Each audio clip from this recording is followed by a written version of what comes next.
This channel does not promote any violent, harmful, or illegal activities. All content provided by this channel is meant for an educational purpose only.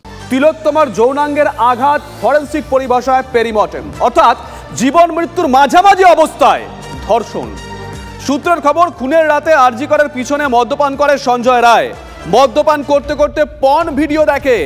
Chest মেডিসিনের সামনে CCTV ক্যামেরায় 4টে নাগাদ ঢোকার ছবি ধরা পড়ে। তখন ঘুমাচ্ছিলেন তিলোত্তমা। সূত্র মারফত জানা যাচ্ছে, সেমিনার হলে ঢুকেই সোজা লাল কম্বল তুলে ঝাঁপিয়ে পড়ে সঞ্জয়।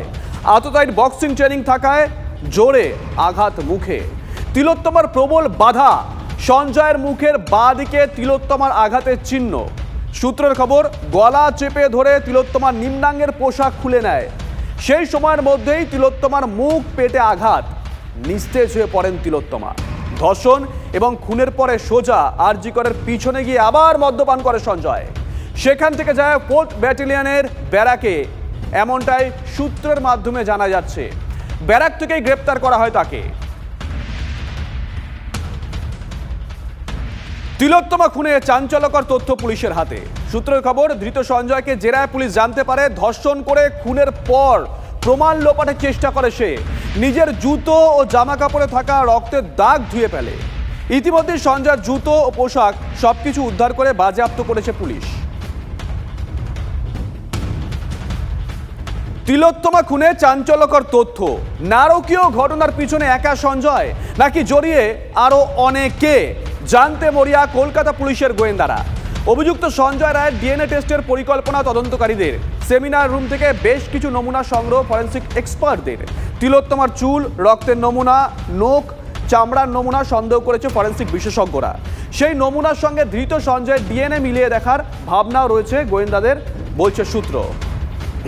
ছেলের মৃত্যুর পর দোষীদের শাস্তি দাবি নিয়ে আদালতের দরবারে 1 বছর ধরে ঘুরছে পরিবার।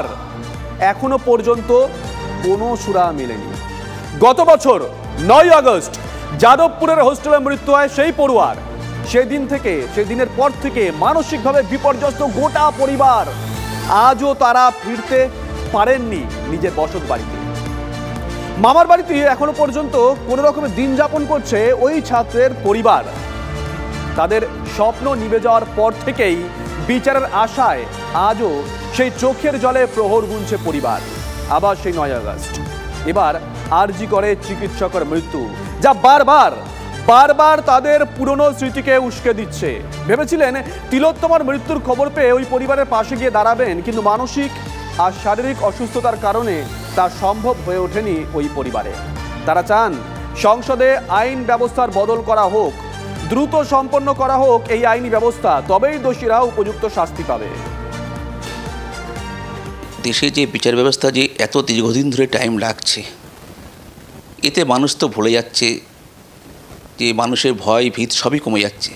যদি বিচার ব্যবস্থা যে খুব তাড়াতাড়ি হতো, তাহলে মানুষ আজকে এরকম যে একটা আরজি করে যে একটা ডাক্তার যে মারা গেলেন, সেটাই হয়তো যেত না। বিচার পেলে তো মনের দিকে সান্ত্বনা তো অবশ্যই থাকবে, কিন্তু বিচার না পেলে যে প্রত্যেক দিন একটা না একটা মায়ের কোল খালি হবে। বুঝতে পারছি না যে 1 বছর হয়ে গেল, এতদিন টাইম লাগে একটা বিচার পেতে।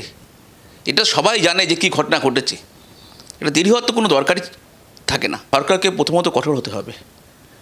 বিচার ব্যবস্থা এমন বিচার ব্যবস্থা করতে হবে যে একটা দেখে আর 5 জন যদি ভয় পায় যে না এটা আর এভাবে করবো না। আমরা অনুভব করতে পারছি, কারণ আজকে 1 বছর ধরে প্রতিটা মুহূর্ত, কালকে 10ই আগস্ট গেছে, কেপিসি হসপিটাল থেকে 10ই আগস্ট ডেথ সার্টিফিকেট দিয়েছিল, কিন্তু আমাদের ধারণা যে 9ই আগস্টের রাত্রেই ওর ডেথ কনফার্ম করেছে। ওরা সমস্ত জায়গায় যেন অদৃশ্যের কালো হাত খেলা করেছে।